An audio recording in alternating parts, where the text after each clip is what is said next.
So we're going to take a look at the greatest common factor and least common multiple of constants. So first off, factors of a natural number are any two natural numbers that you can multiply together to get the original number. A factor is each of those natural numbers. So each of those natural numbers are considered factors. Okay. So factors will always be less than or equal to the original number. So if we want to think about the number 10, 10 is equal to 5 times 2. 5 and 2 would be considered factors of 10, both of which are less than or equal to 10. So we want to be able to find all of the factors of a number and then list them in ascending order, so least to greatest. The easiest way to do this is to start at 1 times something, and what is that something to get you the number that you're looking for. So if we're thinking about 12, we're thinking about 1 times 12 is 12. And then we're just going to increase that left-hand number by 1 each time. So now we're saying, is there anything 2 times something is 12? Okay, well, yes, 2 times 6 is 12. All right, well, what about 3? Yep, 3 times 4 is 12.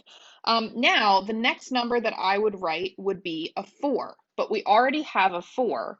So since I've looped around, that tells me I've already found all of the possible factors. So now I can write them in that ascending order, which would be 1, 2, 3, 4, 6, and 12. So let's do another one of these. So let's take a look at 32. So we always have 1 times 32, so 1 times whatever the number is. What about 2? All right, well, 2 times, let's see, 16 is 32. All right, what about 3? So the way that we can test this is actually using division. So we can actually take 32 divided by 3. And if that is a whole number, or rather a natural number, then we know that 3 would be a factor. But when we put this in our calculator, we get a decimal, which means 3 is not going to be a factor. So we're going to go on to the next choice, which would be 4. 32 divided by 4 is 8, so that means 4 times 8 is 32. Then we would go ahead and check 5. 5 doesn't work. 6. 6 doesn't work. 7. 7 doesn't work. And we're back round to 8, so we know we are done. And we can list them in ascending order. 1, 2, 4, 8, 16, 32. And those are all the factors of 32. So we're going to be looking at these things called prime numbers quite a bit. Prime numbers are any integer greater than 1 whose factors are 1 and itself. All right. The number 1 is not considered a prime number. So when we're thinking about some examples of prime numbers, 3 would be a prime number. So 1 times 3 is the only way to get 3. 5 is a prime number, 7, 11, and the list goes on. Okay. A prime factorization is the listing of all prime factors that when I multiply them back together, I get a number that I'm particularly looking for. So there's kind of 2 ways to do a prime factorization. I'm going to show you both ways, and you can sort of do the one that works the best for you. The most common is a factor tree. So we're going to slowly break down the number into multiplications until the end of our tree is all prime numbers. So let's take 18. So I know that 2 times 9 is 18. Now, 2 is prime. 1 times 2 is our only option there, but 9 is not. So I'm going to keep going. So 9 is 3 times 3.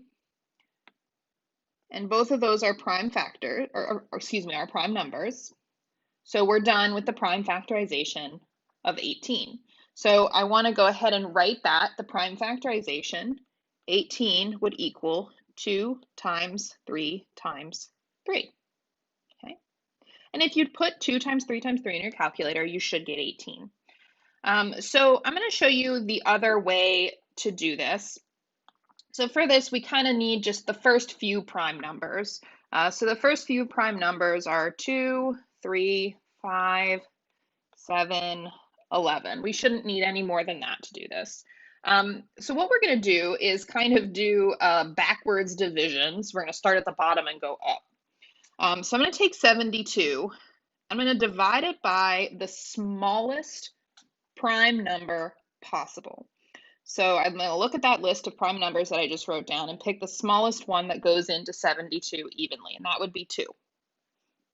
All right, well, 72 divided by 2 is 36. And I'm going to keep going. 36 isn't prime, so I'm going to keep going.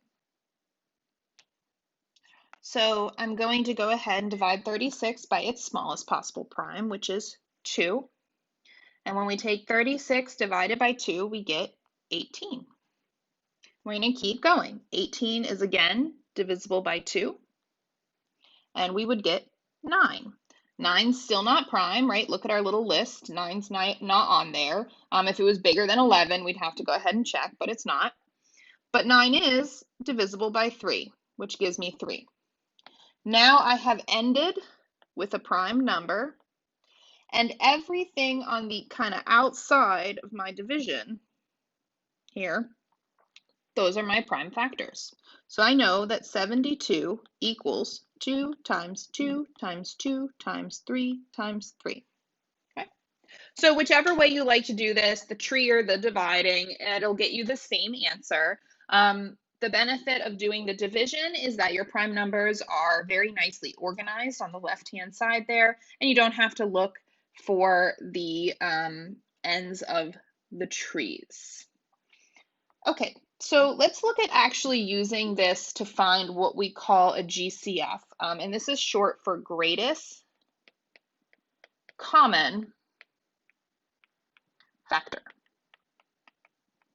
Okay, so we're going to go through two different methods. So the first method is to find all the factors of each number.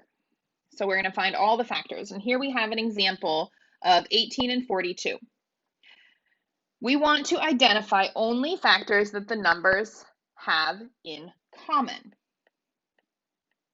Okay, so if I'm looking at 18 and 42, they have a couple of factors in common, right? They both have, let's see, let's go ahead and highlight these.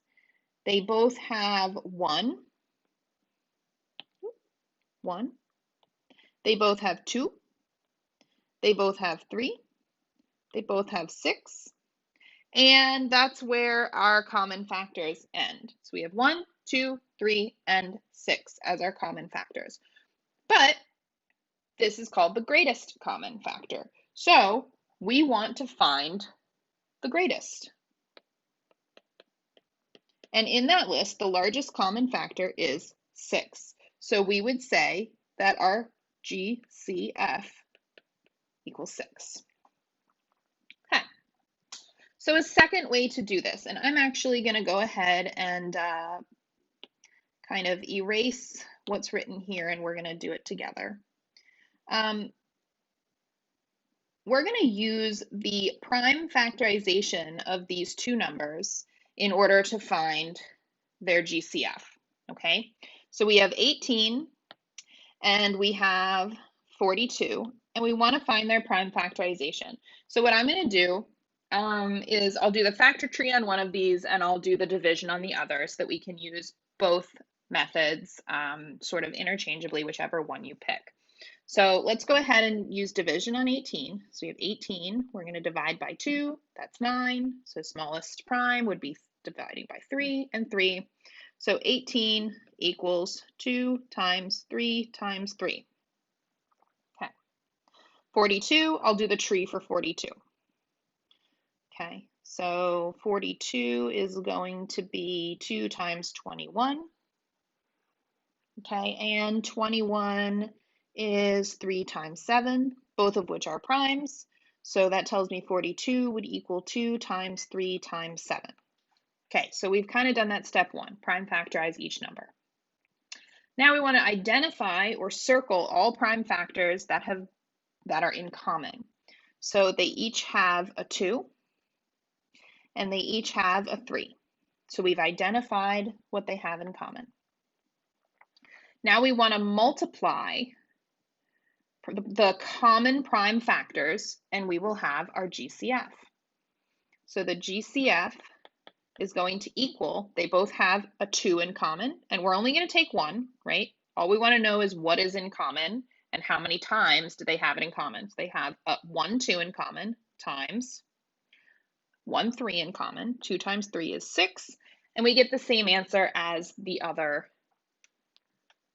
method.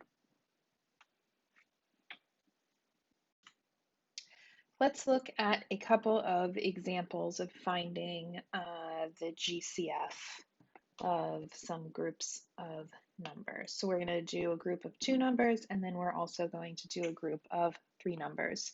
So the first step in finding the GCF is to prime factorize both numbers. So I'm going to do that real quick at the bottom here. So I'm going to go ahead and do this using kind of that division method. And if you prefer the factor tree, go ahead and do that on yours. So 30 is divisible by 2, which gets me 15, which is divisible by 3, which gets me 5. So those are my common, or my prime factors of 30. So 30 equals, and I'm going to go ahead and show you kind of a nice way to set this up as well. So 2 times 3 times 5. So just go ahead and do that.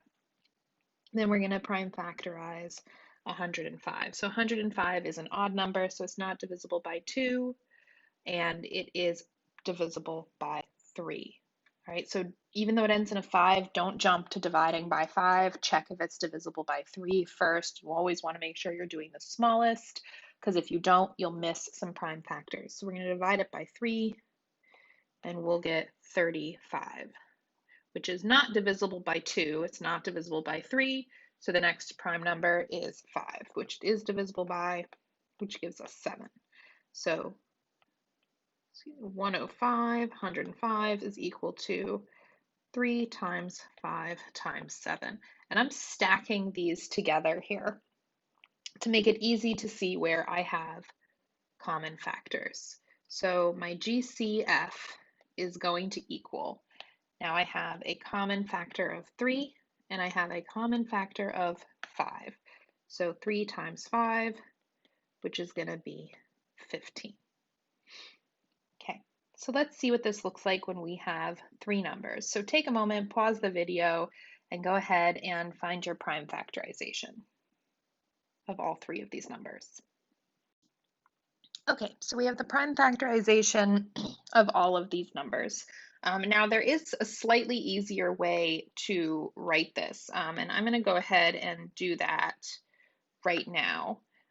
So one thing that we can use is a little bit of exponent rules. So when I multiply 2 numbers, say 2 times 2, this is using exponents. So 2 times 2 is really equal to 2 to the second power, because powers tell us how many times are we multiplying that object together, or that number or variable or whatever it is. So that means if I have 2 times 2 times 2, then I'm saying I'm taking 2 and I'm multiplying it by itself 3 times. So it's 2 to the third power. So I'm going to do the GCF kind of both ways here, and you can, again, pick which way works better for you, but I'll show you both ways. So I'm going to rewrite these GCFs using powers. So 20 is really 2 to the, I multiplied it 2 times, so second power. And then I would normally have a 3, so I'm going to skip a space and then put my 5. All right. 48 is 2 to the 1, 2, 3, 4th power times 3. All right, and I'm going to get rid of these prime factorizations down here because we need a little bit extra space. All right, and now we can rewrite our 84, which is 2, and we said we multiplied 2 times 3 times no 5, but a 7. Okay, so now I want to look in sort of the columns. So if I look in the 7s column, they have nothing in common at all. So I can't pull down any common factors. 5s column, again, 20 has a 5, but the other two numbers don't. 3s column, 20 is missing a 3. But then we get to the 2s column. And suddenly they have something in common, right? They all have a certain number of 2s, all right? This first one has 2 2s, this one has 4, this one has 2, all right? But we only want to pick what they have in common, and they all have at least 2. So we're going to bring down the 2 squared. And that's the only thing in common, so that would give us a GCF of 4. So you don't have to write it out that way, but it is going to come in handy a little bit later when we start working with variables to get used to dealing with the exponents. But even if you don't have that, you can do the GCF normally. And by normally, I mean the way we did it in the last problem. So up here, we can just look at our GCF and just circle the common numbers. Now, because there's 3 numbers, all 3 of them have to have it in common. So we have a trio of 2s, another trio of 2s, and I can't make any more trios. So I would just have 2 times 2, which is again 4. So that's 2 different ways that we can get the same answer.